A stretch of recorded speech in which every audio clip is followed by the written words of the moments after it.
বেগুনের দাম এই রোজার সময় সবাই বেগুনি খাবে, হঠাৎ 110 টাকার উপরে বেগুন হয়ে গেল, সেটা এখন কমে 80 টাকায় এসেছে। তো বেগুন দিয়ে বেগুনি না খেয়ে আরও যে সবজি সহজলভ্য আছে সেটা দিয়ে খেলেই হয়, আমরা তাই খাই। মিষ্টি কুমড়া দিয়েও খুব ভালো বেগুনি না বানায়, মিষ্টি কুমড়া দিয়েও বেগুনি বানানো যায়, সেভাবে আমরা করি। হ্যাঁ, কি কয় মিষ্টি কুমড়া দিয়ে বেগুনি বানানো যায়? এটা কেমনে সম্ভব? আজকে যাওয়ার পথে মিষ্টি কুমড়া কিনে লই যাম। এই খালা, বাগুন কত আর মিষ্টি কুমড়া কত? বাগুন হয়েছে তোমার 80 টাকা কেজি, আর মিষ্টি কুমড়া হয়েছে 120 টাকা পিস। কি কন, বাগুনের দিদি মিষ্টি কুমড়া দাম আরো বেশি? তা দাম হইতো না? প্রধানমন্ত্রী গেছে মিষ্টি কুমড়া দিয়ে বেগুনি খাইতে।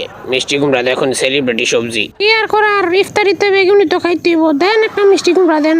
বাইরে ভাই, মিষ্টি কুমড়া যা দাম নিল, যাই হোক প্রধানমন্ত্রীর রেসিপি বলে কথা, চটপট বানায় দিই। কিন্তু প্রধানমন্ত্রীর রেসিপির উপর আমার বিশ্বাস হইতেছে না, না আবার উল্টা পাল্টা কিছু বানায় খাইয়া নিজেই মরে যায়। সমস্যা নাই, প্রয়োজনে আগে যে আমারই খাওয়ামু, হ্যাঁ যদি খাইয়া না মরে পরে যাই আমি খামু।